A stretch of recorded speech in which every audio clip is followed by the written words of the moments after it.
Hello, I'm Adam Powley, and I write at classroompowerups.com. And today I want to go over a little bit about the way in which my DreadSheets talk to each other. In previous video, the DreadSheets concept was discussed, a general overview of the way that the pages interact with each other and how the game is played. But for this one, I want to talk a little bit about the actual nuts and bolts of the different formulas that I've written that link the pages together. This may be helpful if you want to go either create your own or you want to change the, maybe you want to fix the pages if you've made copies so that the pages can talk to each other. The other issue is that I am by far the least talented person with Excel and Google spreadsheets, and everything I've done has been the crudest way possible, I'm sure. So if you know of a more elegant way to do this, I'm really interested in the concepts, and if you know a better way to accomplish some of the things that I'm trying to do, I'd love to hear it. And please send me any information that you have, or tweak my program and let me know and send it back. And if you'd like, I'd even let you post on my blog with how that works. But anyways, if we start with the projection template, just looking at this particular page, there's 3 different tabs, and the tabs all talk to each other as well. This is the page that I would be projecting up on the board, and you'll notice that there is a main character, which will receive battle damage, and I'll talk about how that works in just a minute. There's also the damage points, or the hit points, which are going to be calculated automatically as the students put that in. There's a miss meter, which will also update this particular chart, also automatically calculated. There are the group types, which will automatically be pulled from each group as they enter it into their own spreadsheets, and their damage points. Now, if you notice, first of all, the battle damage.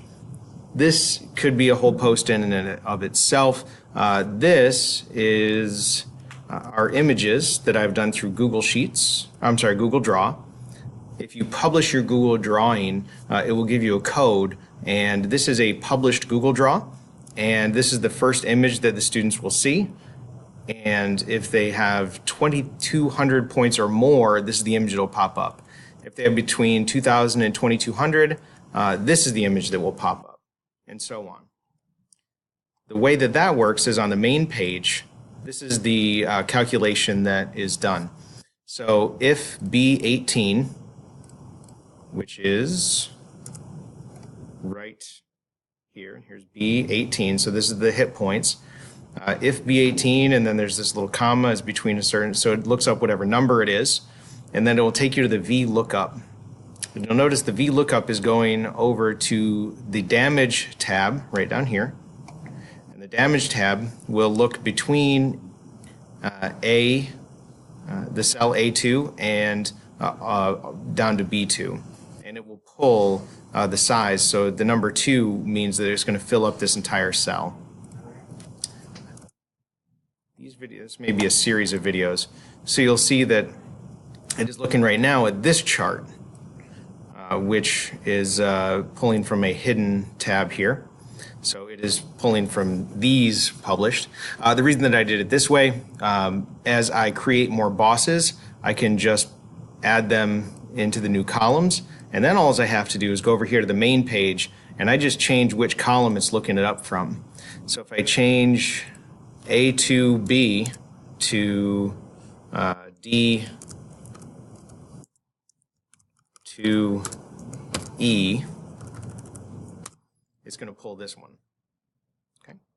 If you would like to change the starting point for how many hit points the boss has, all you have to do is open up this page, and you can change this number, and it'll go down to, let's say you want to start with 1,000 points, and it'll change it down here. You'll notice that the damage is now between 825 and 1050. You just have to change these numbers if you change the boss damage. Okay. As for the scores, this page is pulling data from each of the individual group pages. So you'll notice here I have group 1, 2, 3, 4, 5. and I've just labeled them here A, B, C, D, E. I changed that later, and this is group 1, 2, 3, 4, 5. Group A is group 1, and group 1 is over here. So this is the magic of the import range. So as the students are filling out their own personal group page, so each group, I usually have 4 or 5 groups, each group will have their dice rolls, and their dice rolls will be updated by them in real time. So you'll notice here, Group A is pulling the data from page A. All right, so this is a copy of Group 1 spreadsheet, and this is pulling from copy of Group 1 spreadsheet. Now the magic of the import range is you'll see here, if I put the number 2, it's going to automatically update right there. So it's equals import range. This number right here is the number that links everything together. If you go back to Group 1 spreadsheet, we find the URL, the URL address right here. It's this number between these 2 slashes. You copy that number, and that is the number that goes into the, that is the spreadsheet that it will pull the data from. This is the tab, scores. So if we go here and you're looking at scores, this is the scores tab. And then this is the range that it's going to look at. So this is B2 all the way down to B200. I usually only get about 50 questions per class meeting, so I've built myself in some leeway there. And I've done that for each one of the spreadsheets. So you'll see Group B, which is Group 2. And this is the URL address that it's going to look at. It's the Google spreadsheet that it's going to look for. And it'll go up here, and you'll notice that that's the same number right there. So it ends, I always look at the last few letters, J4. You'll notice Group 3, J4. Okay, so that's the basics. We do that for each of these. We've also done that for the hidden gambit removals if you read the sheet and you want to understand how that works. And the XYZ canon, that's over here. So there's Group 1. Notice the last 3 letters there are JXM, JXM, JXM. And it's pulling from a specific spot in the spreadsheet. So this is B2 through 200. Here's the hidden gambit. Here's the XYZ amount.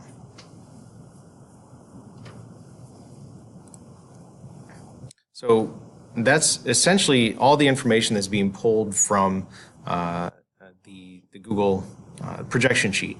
The same thing here. JXM, this is going to be based on this drop down right here.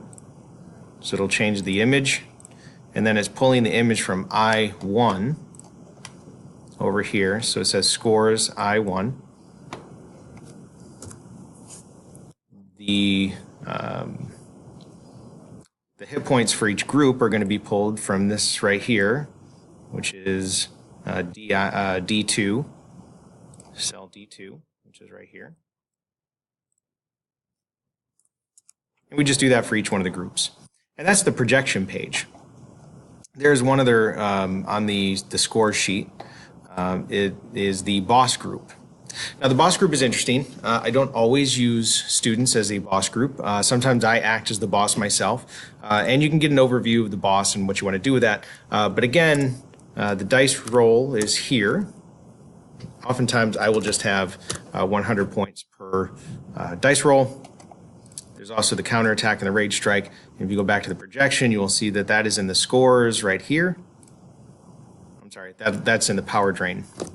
Is right there. Power drain is important because it feeds into the boss hit points. Okay. The boss sheets are connected to each one of the group sheets. You'll notice down here at the bottom of each one of the group sheets, there's the damage tab. So if we look at the damage tab, and I have this locked off because it feeds into the scores sheet tab on each one of the Google sheets.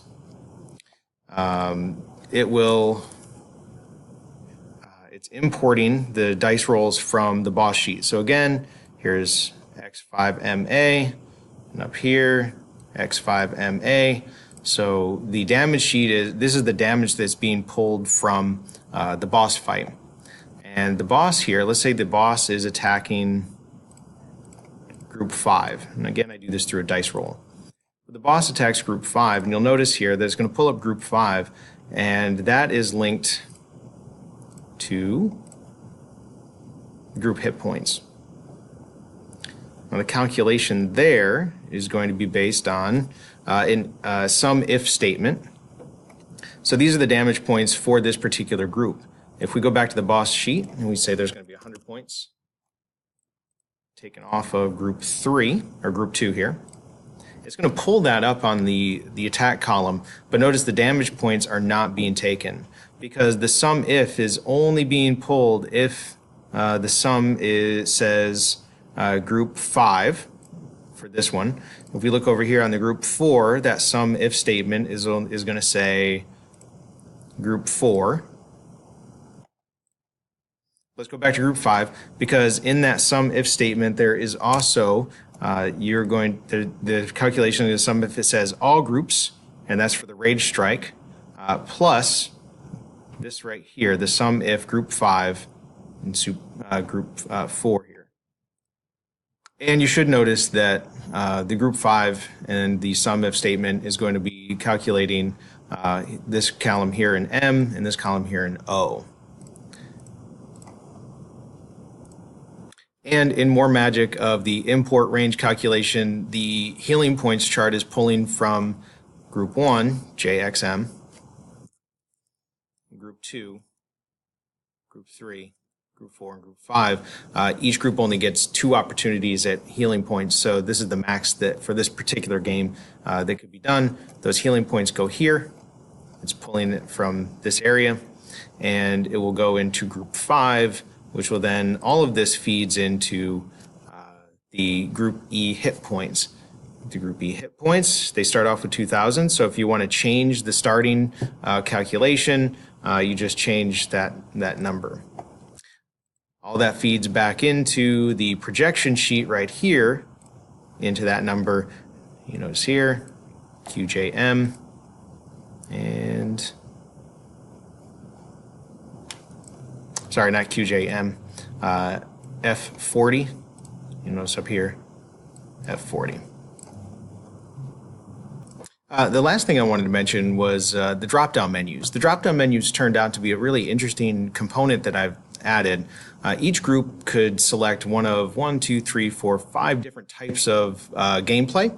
I thought this was really important so that students could customize their experience a little bit and they could strategize with each other. And since each group was initially, I had one bandit group, one medic group, one warrior group, but I wanted to give them more options for gameplay. So any group could be any type. So we could have 4 bandits and 1 medic, or 2 warriors, a tech wizard, a berserker, and a bandit, whatever the case may be. So what I figured out was that if I'm a bandit, this is a data validation. So if you right click on the box, on the cell, go to data validation, and you choose from a list of items, you just separate them with a comma, and then it turns it into a drop-down menu. And then when they do the drop-down, this is an if-then statement. If-then statements are awesome. It starts off with, this is the initial if-then. If H1, this box right here, equals the word protege, then it's going to pull from U5. Okay. So it means all the way over here in U5, I have that same image. It's just kind of hidden over on the side. These are all Google Draw images that I've published, and then they pop up back over here. So it's pulling from that chart based on whatever this drop-down menu is. And then what I also figured out is that in the cell you can also go to conditional formatting, and you can change the color based on a term. So if H1 equals H1, if it is exactly warrior, I can change it to that color. So when I change it to, say, the medic, it's going to highlight this. So this tells the students what their power is for that particular one. You can also do this with text. So if, for example, I wanted warriors to have their special skill pop up, you could do that too. Well, that's the nuts and bolts of the major parts of the coding and the formula writing. I hope you enjoy it and have a good time with your boss fights.